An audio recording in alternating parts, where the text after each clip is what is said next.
He leans over and goes, are you interested in achieving these things, or are you committed? And he looks at me and says, son, if you're interested, you'll do what's easy and convenient. If you're interested, you'll keep repeating the same patterns and habits that are keeping you stuck, achieving what you're achieving or lack thereof. But if you're committed, you will let go of the stories, the excuses, the reasons, the past, the present that is keeping you in this state of repeating the same patterns. Welcome, Badass Manifester. I am so glad you are here. I'm your host and head coach, Ashley Gordon, master mindset and manifestation biz expert, founder of the quantum coaching certification, and multiple six-figure entrepreneur obsessed with empowering you to create quantum leaps in your energy, your life, and your business. This is the show to help you make magic your everyday normal, where the ripple effect is real and the guest experts are world class. My mission is to power your conscious and subconscious mind with manifestation teachings, business tools, and coaching techniques to put your potential into action. Consider this your weekly up level. Are you ready for quantum transformation? Let's do this. Welcome back to the Badass Manifester podcast. I am elated because today I have a guest that is not only world class, but someone that I have literally looked up to for years and years and years. And his name is John Assaraf. And if you don't know John, think again. You might actually know him because he was in The Secret. He was in the movie The Secret, which is where I saw him for the first time and was so inspired by him. And his particular part in the movie was one where he was teaching about vision boards and how he used to make vision boards all the time, and they moved into this beautiful house, and all of a sudden his son pulled out his old vision board, and he realized that he was living in the exact house that was on his old vision board that they were just moving into. It was such a powerful example, and I'm just like so beyond honored that I have had the opportunity to interview him. Not only that, but to bring the energy that he brought to this episode to you guys. So if you are new to John Assaraf, just a little bit about him. He has written many books. His latest book is called Innercise, and it's the new science to unlock your brain's hidden power. And that's kind of what we talk about on our podcast today. So, I mean, he's been in The Secret, he's been on CNN, he's been on Larry King show, he's been on Ellen, he's been on USA Today, he's been in Forbes, Entrepreneur, he's been in the New York Times, he has been on Anderson Cooper. I mean, he is the real deal. He's big time. And in today's episode, we really dove into what the secret to success is. And he talks a lot about the science of the brain and how he sets goals. And he really led me through this really super cool visualization about how to rewrite your story so that you can manifest what you truly want to in your life. And how when he was younger, he had a mentor guide him, and the power of having a mentor and a coach in your life, and what it really means to be committed to success. It's so good. Get your notebooks out. Set aside some time for this one because he is absolutely amazing, and I can't wait for you guys to hear today's episode. I'm so inspired, and I know you will be too. So without further ado, enjoy today's episode. Welcome to the Badass Manifester podcast, John. I'm so excited that you're here. You are someone that I've looked up to since I'm 18. I'm 33 now. So when I found you on The Secret, I was like, this guy knows what's up. I mean, the vision boarding and everything that you've said there, and then just following you into like what you do now, it's amazing. Like how cool are you? You're very, very kind. And I'm going to show people like my new Exceptional Life Blueprint, but the new vision board way to do stuff. So I'll show you in just a little bit. Oh my gosh. There's a new way to vision board. I'm so count me in. It's a process that I developed to speed things up, and my clients all over the world are using it, and they love it. Okay, I can't wait to hear about it. So I don't even know where to start. Just for people that don't know who you are, let's fill them in a little bit. Like, how did you become who you are today? A lot of mess, a lot Yeah. a lot of trauma and challenges, and just trying to figure out why am I here? Why am I doing the things I'm doing? When I was 13 to 17 were very, very challenging years for me. I was doing drugs, using them and selling them, breaking in entries, left school at grade 11, failed English, failed math. My life was a mess. In the police department every week, getting caught for stuff that I just wasn't good at doing, but was doing it to try and put a piece of my life together. And at 19, my brother introduced me to this one man. His name is Alan Brown. And I took the train from Montreal to Toronto to meet this guy for lunch, but also to see my brother. And at lunch, this man says to me, what are your goals? I said, I want to get a job. I want to move out of my parents' house. I'd like to get a car because I'm driving my sister's 1976 Dodge Dart. I've got a broken door on it. And he said, well, that's great. But what are some of your bigger goals? I said, I don't have any bigger goals. I just like those three things are like pretty up there with oxygen for me. And he said, well, he took out this document from his briefcase, and it had questions on it, like 3-4 pages of questions. And the first question, he said, I want you to fill this out and then we'll talk about some of this stuff. So I said, okay, I'm 19, a little cocky, arrogant. And so the first question says, at what age do you want to retire? I'm like, what? I'm 19. My father's not retired. I retire. Who retires? Yeah. Second question, how much net worth do you want to have? Mr. Brown, I said, what's net worth? Third question, what kind of lifestyle do you want to live? And so I started writing, well, I want to have a Mercedes-Benz. I want to have a beautiful 4-bedroom house. I'd like to take care of my parents, etc. And I wrote down, by the way, I want to retire at age 45, 26 years later, $3 million, what I ended up writing on that document. And I just wrote out a bunch of, for me was, airy-fairy bullshit. And I wrote down like 3 pages as quickly as I could. I gave it back to him. And he looks at it. He goes, some good goals. And he said, I'm going to ask you a question. And the answer to this question will determine whether you achieve every one of these things. And I'm thinking in the back of my mind, like, really? One question? Sure, have at it. So he looks at me and he leans over and he goes, are you interested in achieving these things, or are you committed? I'm like, am I interested or am I committed? I was like, what the heck's the difference? I asked him. I said, Mr. Brown, what's the difference? And he looks at me and says, son, if you're interested, you'll do what's easy and convenient. If you're interested, you'll keep repeating the same patterns and habits that are keeping you stuck, achieving what you're achieving or lack thereof, getting into trouble with the law. He says, if you're interested, you will come up with stories and reasons and excuses to stay stuck in this state. He says, but if you're committed, you will let go of the stories, the excuses, the reasons, the past, the present that is keeping you in this state of repeating the same patterns. He said, if you're committed, you will upgrade your knowledge, you'll upgrade your skills, you will augment your self-esteem, you'll develop new beliefs and habits that match the vision and the goals you have on this paper. I said, oh, this is deep stuff. And so I don't know why, Ashley, but I looked at him and I go, I'm committed. And he looks at me and he reaches out his hand and he said, in that case, I will be your mentor.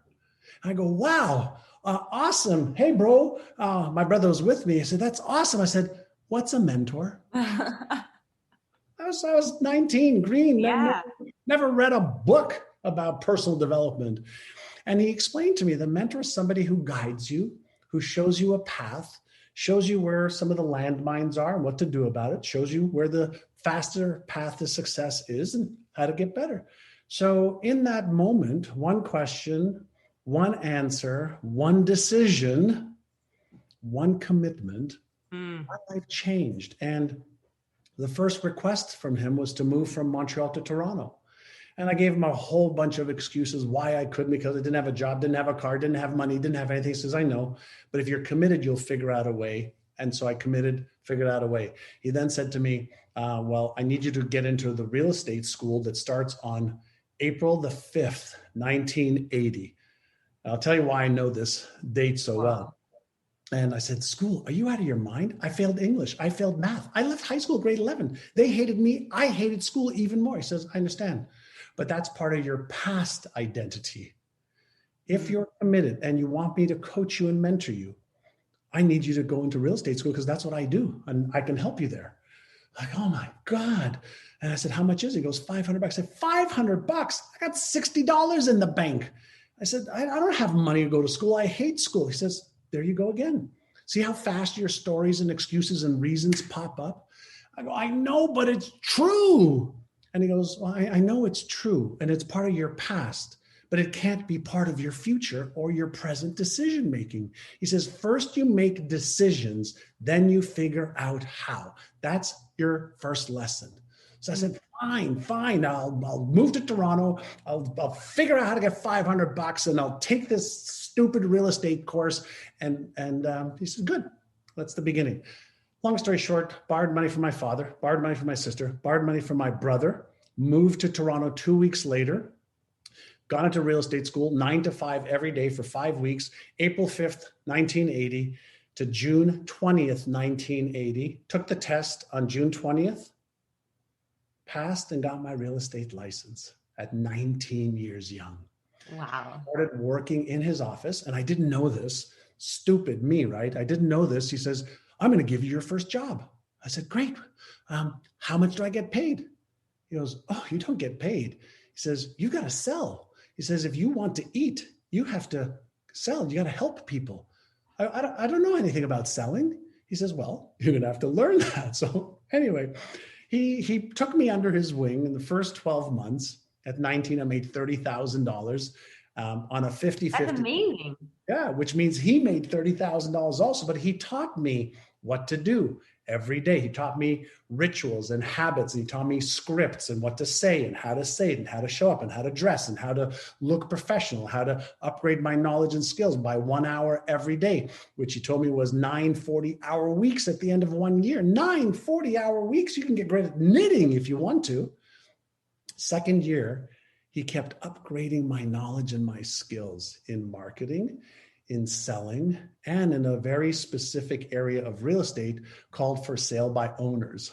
And so it's people who tried to sell their house that the first year I was just dialing 100 calls a day on the phone, calling people I don't know, didn't like me, hung up on me, rejected me, swore at me. But he taught me how to manage that. Second year, he said, okay, instead of just calling random people, now you're going to call people. Now that you have more experience and skills, now we're going to call people who actually want to sell their house.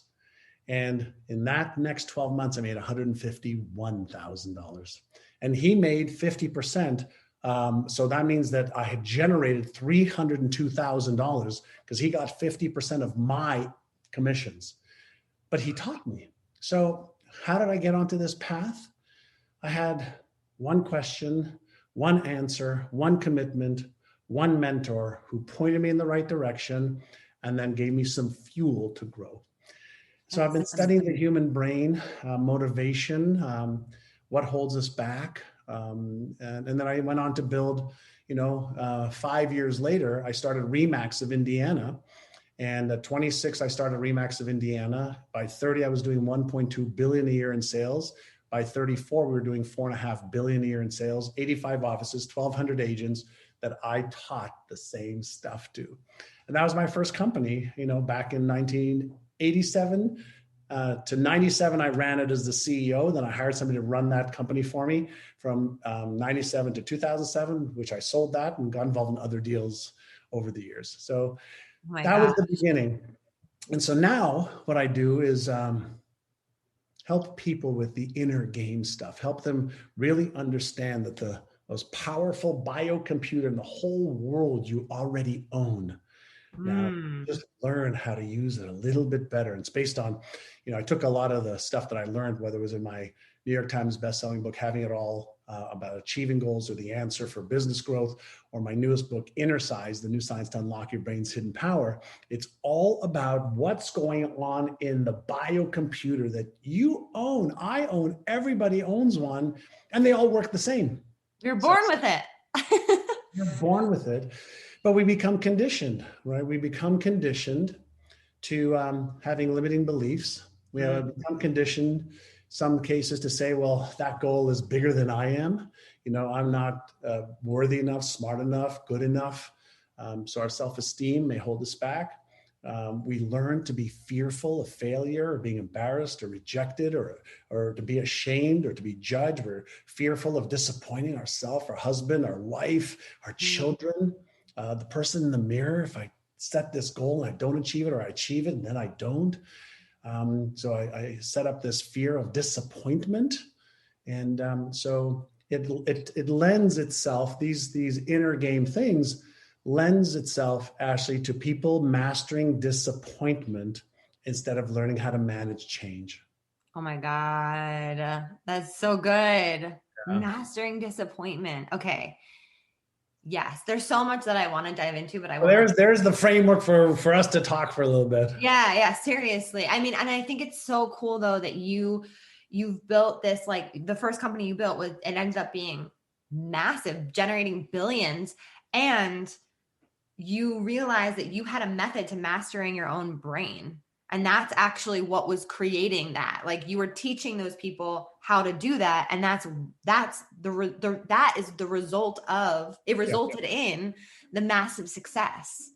Well, what's interesting, Ashley, is back in the 80s and even 90s, for example, in the Apollo astronaut program, one of my friends today, Dr. Dennis Waitley, worked with Neil Armstrong, who was the first man to put his foot on the moon, on visualization. And they didn't even know what was actually happening in the human brain when they visualized. They had an idea that we created some kind of a memory, if we visualize where this button was or that button was, because they had to be prepared under all conditions, right? Blackouts, not being able to see, things in their eyes that they didn't expect. So they had to be able to do whatever they did with their eyes open, they had to do with their eyes closed.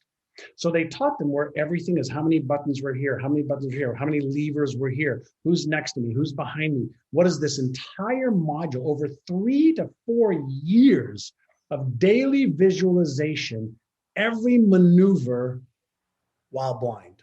Wow. So what they didn't know then was that visualization is mental and emotional simulation. And when you create that pattern in your brain, then your brain creates automatic processes. So I'll give you an example. If I take this pen and I close my eyes, right, and I just touch it, I don't have to know that it's a pen when I pick it up. If somebody just handed this to me, the neurons in my brain are firing off, and I can go, oh, okay, this is a pen. Right? So I don't have to use my eyesight to know it's a pen, because the senses from the pen are traveling across my nervous system to my brain, and the pen neurons are firing off in a specific sequence. Now, if you gave this to somebody in the jungle who's never seen a pen, they would look, they have no reference. Wow. Right? They're like, well, what is it? It's like maybe I can, stab a papaya with it, right? Stab a papaya, lift it up. Oh, great, good. This is not a pen to them.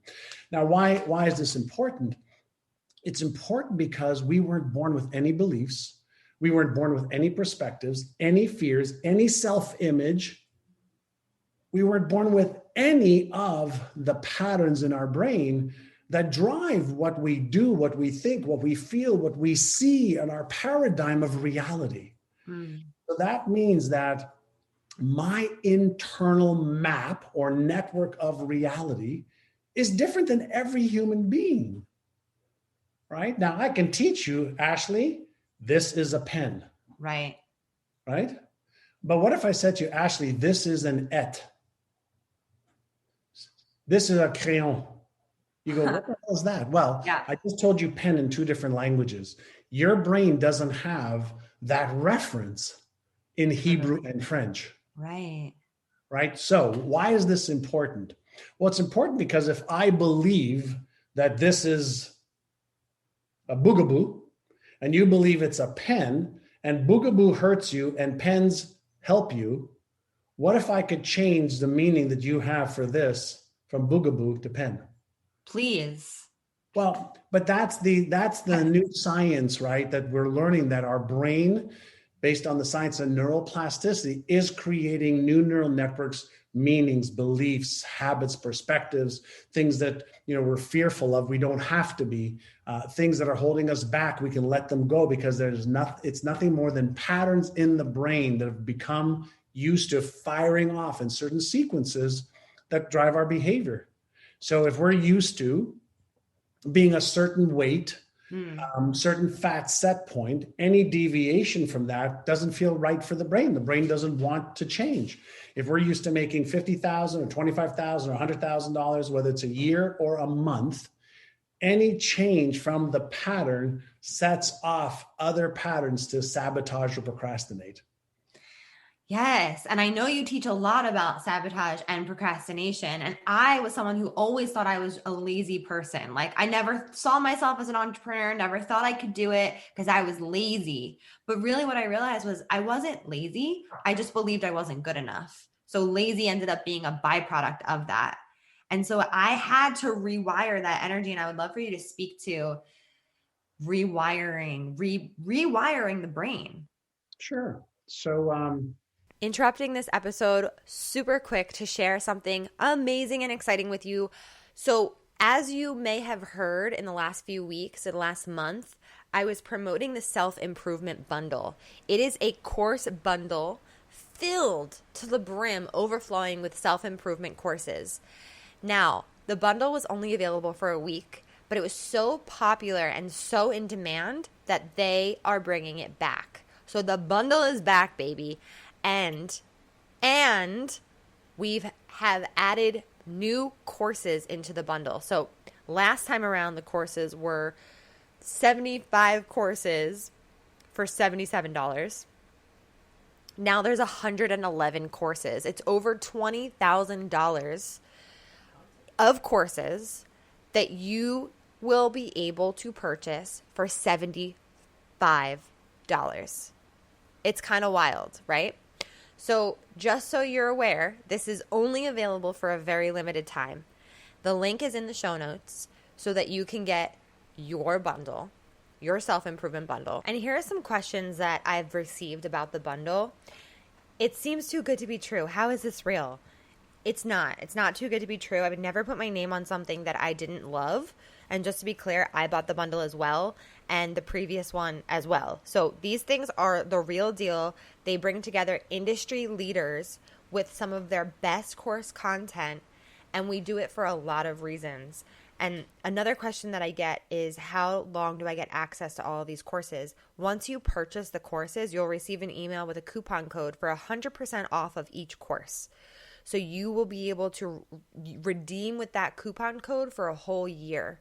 So you don't have to rush into anything, but once you redeem it, you'll have lifetime access to all the content.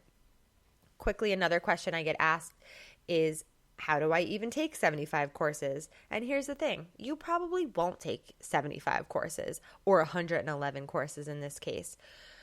That's okay. Building a business and self-improvement is a long-term game, and each step gets you to the next. So what's more important is realizing that even if you take only one of the courses in the bundle, you'll get a return on your investment.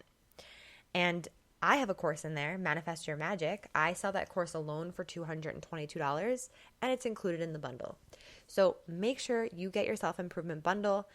Trust me, you'll thank me later. It's an amazing investment in yourself and in your business and in your future, whatever it is that you want to create. Bella is saying the same thing. And that's all for now. Get your bundle. And if you can't get it in the show notes, go to my Instagram. The link is in my bio. You have a week. This is not a drill. Go get it. our brain is an electromagnetic frequency receiver and sender, right? So, as we are, seeing each other right now, the incoming information of light, right, from my computer that's being sent from your computer, that's capturing your image, sending it through the airwaves, and for me to see it. If you think about it, right? No wires, right? No wires. Your camera is picking up your light, right? My camera is picking up my light energy, the energy that I am, sending it through the camera in time and space, recalibrating it so that your brain, which is what sees, it's not your eyes that see, your eyes just allow light in, your brain deciphers, okay, that's Ashley Gordon, right? So now in my memory bank, I have an image of Ashley Gordon. Like if I never saw you before, I go, oh, there's a woman. So the database says woman. Second is Ashley. Third was, I shared with you, I remember from our discussion last time, where you live. So now I have all these references for this person called Ashley. So when we're looking at our self-image, is how we see ourselves, right? And there's a variety of different layers that we play with. There's layer one is how I see me. Layer two is how I want you to see me. And layer three is how you really see me. Yes. So there's these layers. And the more we can be integrated between how I am, how I see me, and how you see me, the more integrated we are, the more coherent we are. We show up, we speak, we feel, we think, we behave in alignment. Now, what happens is, let's say we have a goal. It doesn't matter if it's a health goal, financial goal, relationship goal. If there's one part of us that says, I see myself achieving this, but let's say for 20 or 30 years, you feel like you're really not smart enough, good enough, or worthy enough to achieve this, then you're consciously going to be fighting against your hidden self-image, which is what you were experiencing. So the question then becomes, well, how did somebody, me, you, everybody else, develop this self-image or self-worth or self-esteem? And the answer is, we were conditioned by our experiences, the meaning we gave things, parents, teachers, boyfriends, girlfriends, husbands, siblings, making fun of us or not, being, embarrassed when we get up in class and say something, we made a mistake, and the kids, go, you're so stupid, you'll never amount to much. We remember those things in the early imprinting and modeling and experiential years. And since we're born with 100 billion brain cells that create connections initially, the connections that are reinforced move from a conscious experience into a subconscious pattern that just runs itself automatically for our brain to conserve energy. So is it possible we just developed maybe an unhealthy, disempowering, destructive in some cases self-image that is in our subconscious mind, but we want to achieve all these things that's based on conscious decisions? And the answer is yes. So what if we said, okay, what do we know about the brain? Well, we know, number one, that we're not hardwired, right? So just like software on your computer, you can change the software, you can upgrade your software. We do it with our phones, we do it with our computers. Why not upgrade your brain software as it relates to your self-image? Okay, that sounds logical. So then, well, how do I do that? Well, what if I wrote out, for example, and I'll show you, this is in my exceptional life blueprint. This is my working version. What if I wrote a new story of my life? What if I wrote a new self-image that I want? I'm so happy and grateful for the fact that I feel amazing. I look great. I'm smart enough. I'm good enough. I'm worthy enough. I have so many experiences in my life where I've shown this to be true. And I wrote out a brand new story. Could we do that as a new story? The answer is sure we can. Now, I want to show you how this works so everybody just gets it. I want you to imagine for just a moment that you're sitting with a girlfriend, your husband, a guy friend, whoever. You're just sitting having a tea somewhere safely, right? And you get a little tap on the shoulder and you look up And it's one of your favorite Hollywood actresses. Who would that be? Reese Witherspoon. So Reese says, hey, I'm Reese. And you go, I know who you are. And you're so excited. And Reese says to you, listen, I just finished writing a script that I'm also going to produce. And I don't know if you're interested, but you would be amazing to play this part. It's only about 5 minutes. And if you agree to play this part, I'll give you the script. I'll hire a coach to help you nail the part, to memorize it, to get all the feelings, to get all the emotions, to get all the incantations, to get everything perfect. And I'll give you 6 months to practice this part. And if you say yes, I'll pay you $1 million. So first and foremost, Ashley, does that excite you? Yes. Yes. Have you ever seen this? You haven't seen the script yet. No, I don't even care. So you wouldn't care. So if you said yes, and she took you under her wing, and then she said, okay, here's the script, and here's what I want you to do. I want you to really study the script. Ashley, what would you do to take the script that somebody had on a piece of paper? You've never seen it. You're just seeing it for the first. What would you do? You have 6 months to practice it. What would you do? I would practice it every single day, multiple times a day.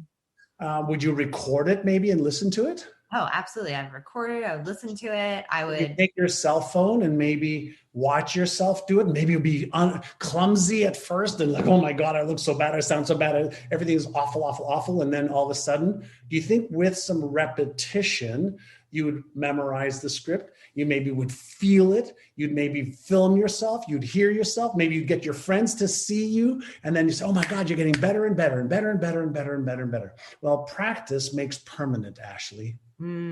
So if I took a new script that I never saw, but I just made it up like a Hollywood script, and I practiced it every day, I emotionalized it, and I was really serious about becoming that role.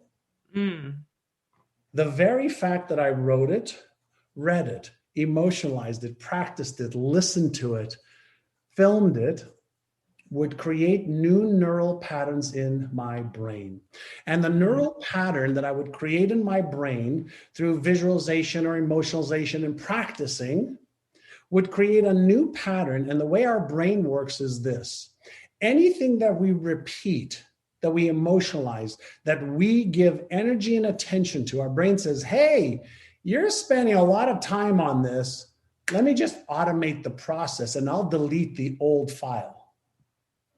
Whoa. Whoa. Okay, I have a question on. Okay, tell me when you can keep going, but I also have a question. And then this is what I call deliberate conscious evolution of oneself. Wow. So instead of being a victim of your past, okay, let's say you got a shitty script. Let's say there's trauma in the script. Let's say there's failure in the script. Let's say there's lots of blame, shame, guilt, and all that stuff. Let's say that's right. Great. Do you want to keep that script? Or do you want to be a new producer? And you want the actor or actress to have a new role? Which do you choose? You can have the old, or you can have the new. The old, if you need to ever go back to it, it'll still be there. Don't worry. So you're not leaving anything behind. But if you want a new X, Y, or Z, new physique, new income, new career, new whatever it is, or better, create the script first. Then impress that script into the biocomputer consciously at first, using a variety of methodologies. I call them Innercises. Right? And then impress them into the part of the brain that is the supercomputer that makes it all work automatically. So now you can... I'm obsessed with this exercise. That was so powerful. That Innercise, I should say.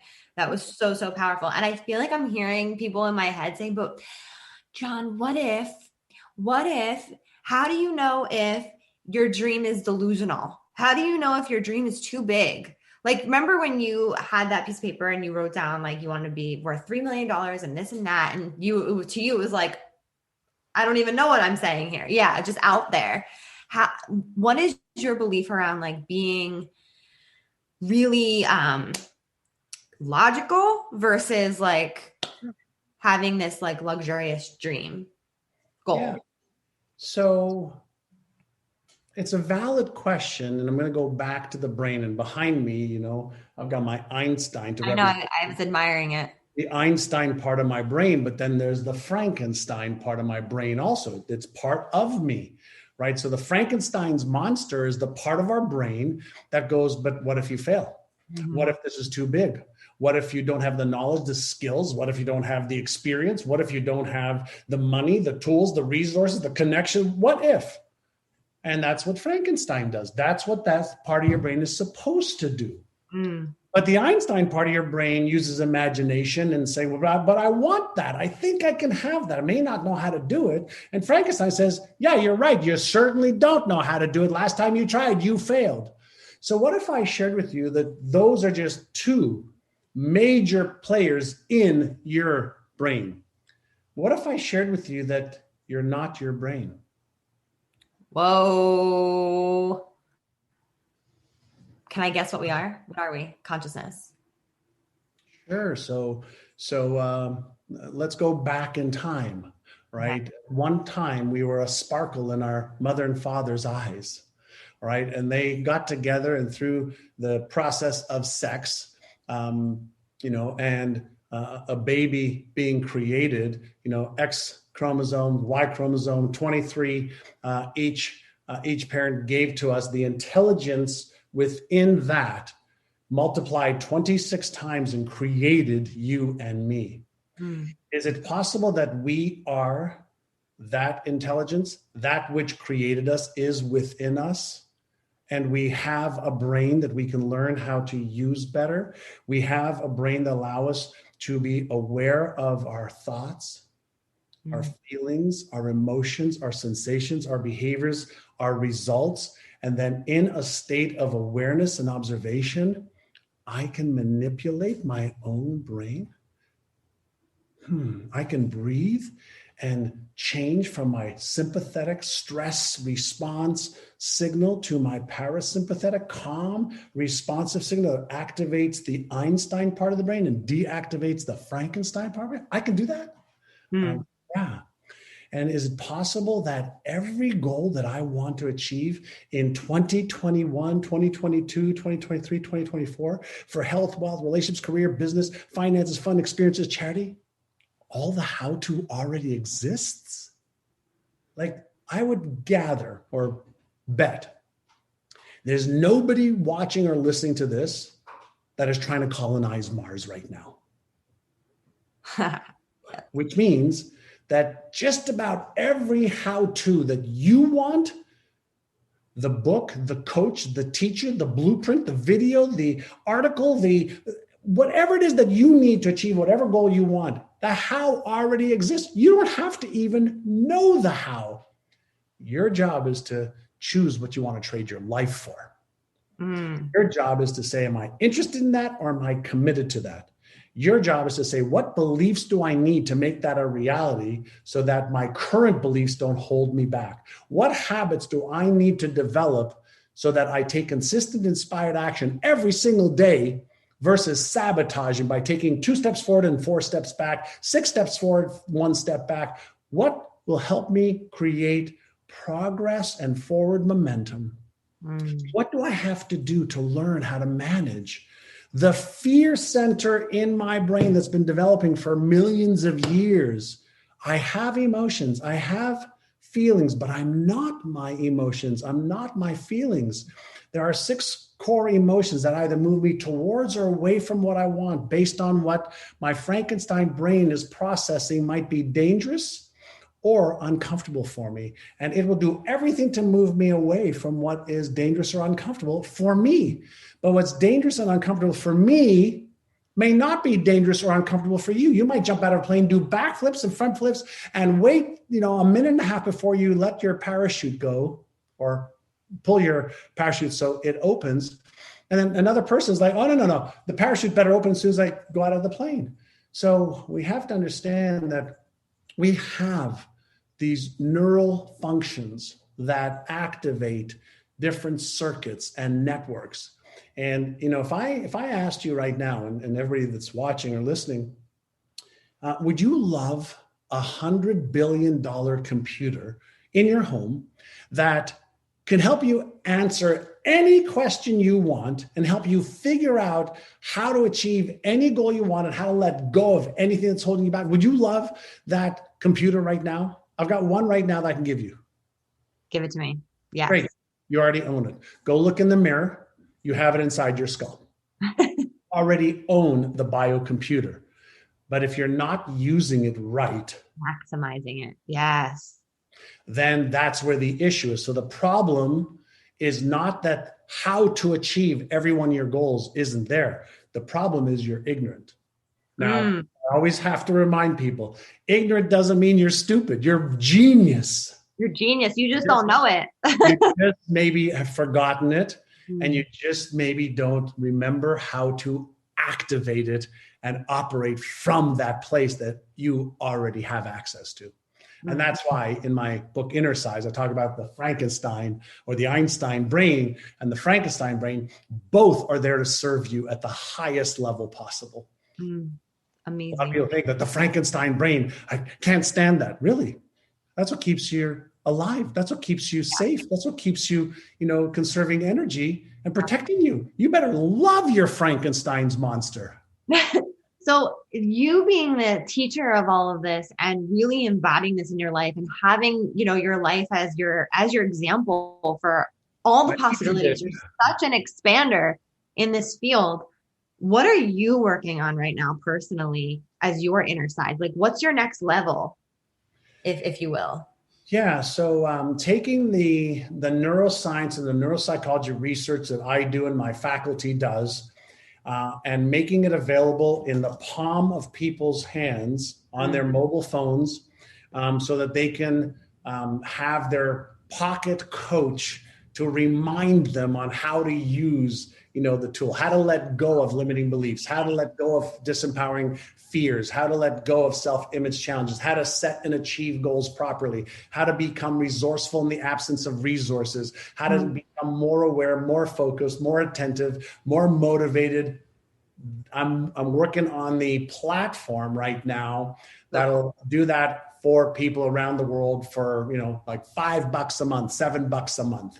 That's amazing. And as you're developing that, it's going to be so valuable for so many people. Do you do you still have lingering limiting beliefs that come up for you that you work through as you are, taking these huge steps? Yeah. So when I was a kid in school and I didn't do well right from the get-go, I moved from Israel where I spoke Hebrew to Montreal where they spoke only French and English. So I was in grade 1 when I got to Montreal, and they had 50, 60 kids per class in the public school. So I fell behind. So I thought that I wasn't smart enough. I was in the principal's office from like grade 2 on, because I was bored in the classroom and I'd poke the other kid. I'd throw airplanes across the room. I would get into a lot of trouble. And that just continued. The only grade I did well in was grade 7. Mr. Eddie Pollock was my teacher, and he basically set up stations. And he said, listen, here are the stations for history and geography and math and this and that. When you're finished the stations, you can do something else in the school. So for example, a couple of kids were really great at art. He got permission to let them paint dragons and castles down the staircases. Wow. I loved sports. So he got me permission to go to the gym and help the phys ed teacher. So I would get all the work done and then I'd go and do what I loved. And so for me, it was always that I wasn't smart enough. I never felt smart enough. So the stuff that I deal with now is I have really big goals and vision and dreams. Now I'm getting into the world of AI, artificial intelligence. I'm getting into language with neuroscientists at the deepest level of stuff. I'm going, holy mackerel, they're so much smarter than I am. And so that still percolates up. And what I do is saying, because I felt or feel that I'm not smart enough, I always bring in people who are experts in their field, which makes me very smart. Oh, yes, it does. So I take the limiting belief or the self-image, right, to say, because of it, I've done this or do that, therefore here's what it means. So I create it and I turn it into a positive frame instead of a negative frame. So some people say, well, I'm not smart enough, therefore I can't do it. I said, well, because I don't feel smart enough in this, I am smart enough to know that and to bring in people who play at the things I have to work at. So smart. So Right? smart. So Genius. that's a reframe. That is taking something. So if somebody says, well, I'm too young, I'm too old, because I'm a woman, because I'm a man, because because I've had children, I've been out of the workforce for X amount of years, I can't. As soon as you say that, your brain says, okay. Your wish is my command, right? Your brain just says, okay, it's a biocomputer. Right. It doesn't understand negatives, right? Well, it does understand negatives to some degree, because if you say, don't spill the milk, it understands what that is, but then it has to visualize what spilling the milk is in order to know what not to do. Right. And but the part of the lesson here is, first you need to become aware of the self-talk or the feelings that are disempowering you. And then you have to have counter strategies or skills. So if the skill is, I'm not good enough, I'm not smart enough, I'm not worthy, I don't know why, I don't have the money, I don't have the time, I don't have the education, the knowledge, the skill, the connections, whatever it is. As soon as you leave it there, your brain says, okay, you keep doing this, I'll just reinforce that and make that your reality. I'll make that the lens by which you see the world. As opposed to saying, okay, yeah, I've been out of the workforce for 15 years because I've been a domestic engineer raising amazing children. And all of the lessons I've learned in that, I can now bring to the workforce and bring a fresh perspective and new set of eyes instead of being conditioned by the last 15 years. And since things are changing so much now, a new perspective is needed. Boom, just empowered myself instead of leaving it at, because I've been out of the workforce, because I've been divorced, because I'm 55, because I'm 22. I can take anything that is real right now and change the frame. Therefore, I get the biocomputer work for me instead of against me. I'm obsessed. I love that so much. And I'm personally working on that right now with even just something so personal as a fertility journey, right? Constantly reframing, just not telling myself the same story of I'm not this or I'm not that, or I can't because I haven't gotten pregnant yet. I can't. So how would you reframe something like that for somebody who's having a personal issue that they can just make so simple for themselves and change it around? Yeah. So whenever I'm looking at a result that I may not want, so let's say it's fertility. Yeah. So I ask myself, am I spiritually, this is my SEMP model, SEMP, am I spiritually aligned with the outcome? Yes or no? Meaning, do I really believe from the core of my being and the essence that I am meant to be, a mom or a dad? Am I emotionally in resonance with it?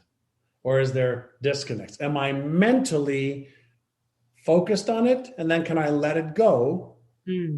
And then am I physically doing the right things in order to make that happen? So I'm looking to create coherence between spiritual, emotional, mental, and physical. And any disconnect, can change the vibration of these 100 trillion cells in our body. Then the next phase is, what am I here to learn? What am I here to discover? What am I here to learn? And is there any tool, resource, or person that might help me understand this a little bit more? So, one of the friends that I walk with every Tuesday night, his name is Dr. David Smotridge, one of the leading infertility doctors in the world. So, Ashley, if it would benefit you to connect with him, whoa, your wish is whoa. Oh my gosh. Right? That's wild. Look at that, you guys. So boom, like that. So if you're in that consciousness and that vibration, right? And there's the other part of this, right? Is the intelligence within me is really, really, really smart. So it knows how to heal me. It knows how to guide me. And that's that feeling like in here, right? It's like, that's the intuition that's connected to a certain part of our brain. So if I can get that coherence between my gut, my heart, and my head, I can get into the flow and the vibration of surrendering and allowing and be intelligent on what I'm going to do. Now I'm going to give myself the best chances of success. Now, there are men with low sperm counts, women with challenges that will prevent that right? So you have to do the physical, okay, Mm-hmm. research on what may be preventing that from happening. And then if you've exhausted all of those, then you've got to look at, well, if my purpose and my higher vision is to be a dad, a mom, whatever it is, are there other options for me? As long as if I've exhausted all of these possibilities, are there other options for me? And is that where my greatest lessons and abilities are going to be, right? For what I'm supposed to be doing here. And so there's a part of this that is a surrendering, which doesn't mean give up. It means allow. Yeah. Right. And it's basically turning over, okay, to this higher self, right? And the intelligence that breathes me, that gives me life. So either you believe in that or you don't. Like I don't know what you think is digesting your food, taking in 10 to the 22nd power of hydrogen, oxygen, nitrogen, and carbon, and between the food and the oxygen and nitrogen and the water is recreating every tissue that you have, every ligament you have, your heart, your liver, your lungs, your brain. You're not the same person every 7 years. Like, what do you think is doing that? Yes. And I'm so glad you brought this up, this surrender too. It's so important. So you've got to remember, and the more we fight it, the more you lose. Yeah. So this is where surrender, allowing, accept, without judgment, blame, shame, guilt, or justification. So true. And for you listening or watching, like this is for anything that you want right now that doesn't seem to be manifesting right off the bat, right? There's some things that are so instant and everything can be, right? We're hardwired for that. Like we've got, like John said, everything that we need. And there's an element of surrender and allowance. And I think that that's such an important reminder to just allow yourself to receive it all. Yeah, there's compassion. Self-compassion, right, is self-love without judgment. That's come up twice today, that word, compassion, for me. So, commitment, compassion, self-care, right? So it's sometimes it's a harder one because by nature, we want more. We want more peace of mind. We want more love. We want more of the good life. We want more purpose and meaning. So there's nothing wrong with wanting more. And that's where your focus, energy, and attention come into play. But you also want to learn the art of release. Yes. Right? Because we are in nature. We are in this quantum field. And if there is energy mismatches within us, it's like having, 2 or 3 or 4 radio stations competing for the same station. There's a lot of hissing. And what we want is flow, coherence, and harmony. We don't want chaos. So if we can create spiritual, emotional, mental, and physical coherence and harmony, then we're in flow. And you get yourself into the flow, okay, of creation. Literally. Nature does. Yeah, I learned this many years ago. Nature does what she does maximally efficiently, on time, every time, no exceptions. Get that, you guys. Either you believe that or you don't. Now, if you want to speed up, okay, how fast a baby is made, okay, it's 285 days last time I checked, about 85 days for a carrot seed to go from seed to carrot, 165 days for sheep embryo. Human baby is 285 days. Anything before that or less than that is premature. Right? It's a preemie, and it could be a month preemie, 2, 3, 4, 5. So that means that there are laws at play. How do I get in concert with the laws of nature and life? Right? And then how do I surrender and accept that this intelligence is guiding some of this stuff? I just want to get in coherence, in concert. Which is the most important part about rewiring the brain, right? It's like we do that to be able to get into that coherence and concert. That's where, meditation practices come into play. That's where mindfulness, awareness comes into play. That's where breathing comes into play. That's where directing our focus, energy, and attention into play. That's where using our using that intuitive, that highly sensitive intuition that we have, that is a sixth, seventh, or eighth sense of ours, right? So we have heart coherence, heart rate variability affects, our brain. Our brain affects our heart rate, our gut. The gut microbe is the greatest, intelligence in our whole body, with hundreds of trillions of microbes. So is there something, that's not aligned in the gut?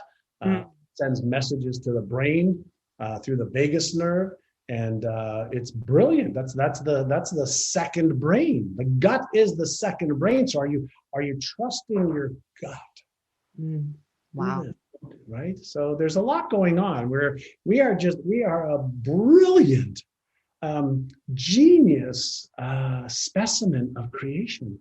We are. And I think I'm blown away by it every day. I'm like a little kid in the candy store of discovery. you are. And I love your little brain that you have, that you just are like, that thing is so cool.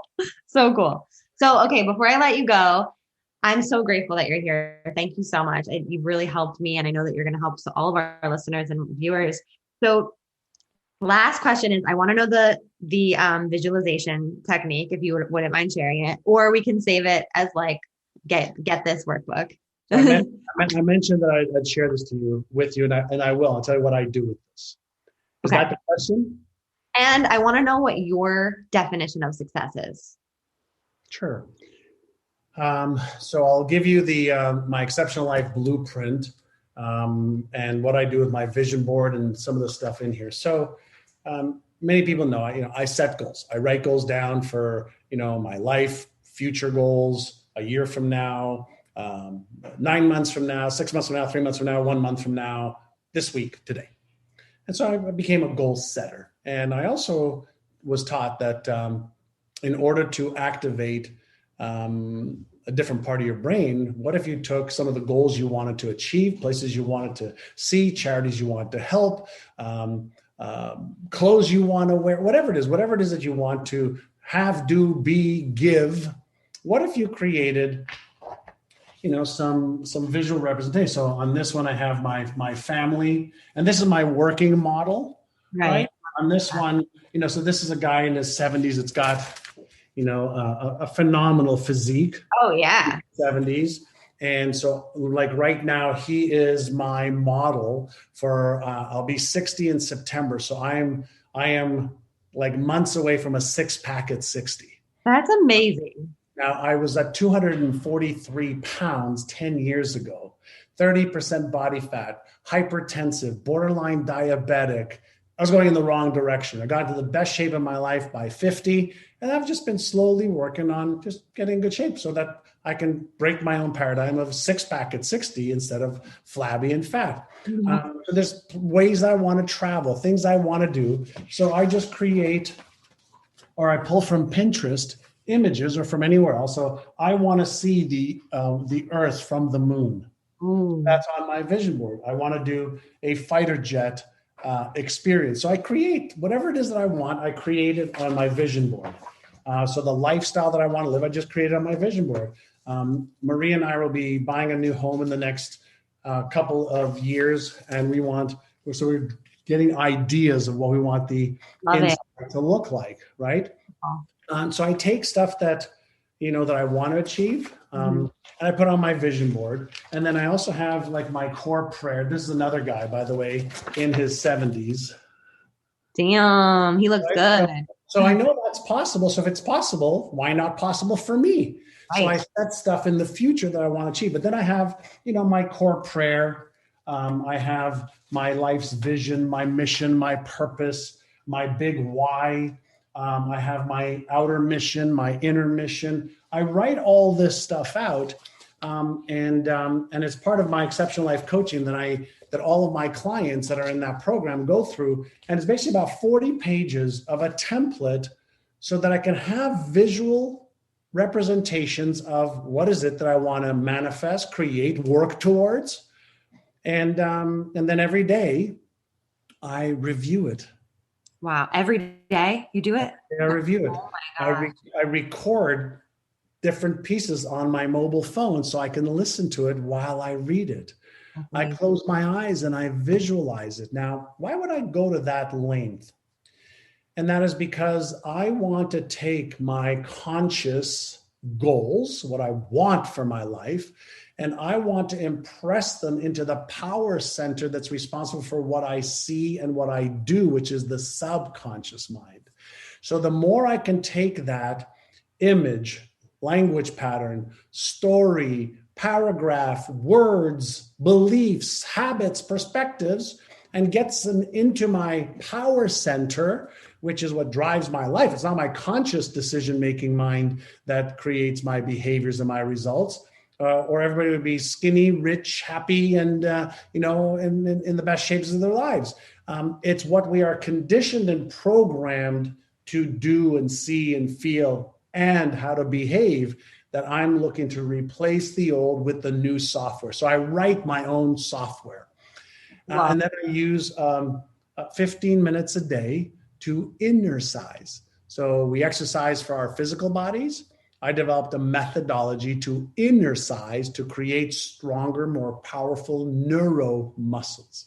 In my brain, my beliefs are neuro muscles.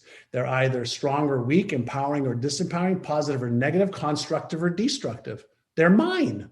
So I want to create powerful ones. Well, my self-image, strong or weak, good or challenging, destructive, constructive, empowering me or disempowering me. Well, my brain, my software, I want to rewire my own brain. I want to train my brain so that it helps me achieve my goals and dreams. It helps sets up the GPS system of the brain. It helps sets up the map of reality that then my brain looks for in the physical world matches to my current map of reality. So I create the map in here first. Like Michelangelo says, first I dream my painting, then I paint my dream. Yes. Right. So, I have this exceptional life blueprint, a program that clients of mine go through. And so we create the vision first. Then we set the goals. You're still committed, right? Like that, like right from the beginning, like you're still committed so strongly. And listen, I've been committed and not committed and committed and not committed. And every time that, I'm not committed and I don't follow my process, I go, oh my God, my results are going that way. No. I don't want that.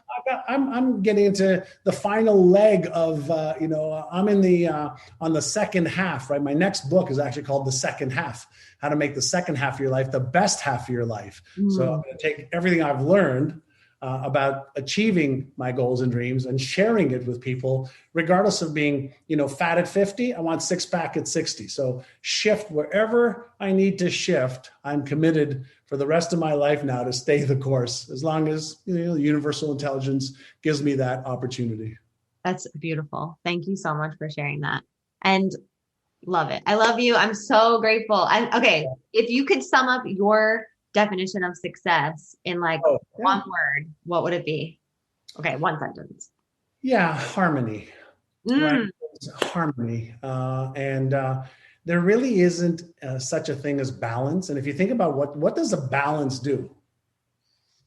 Like nothing. It's like static.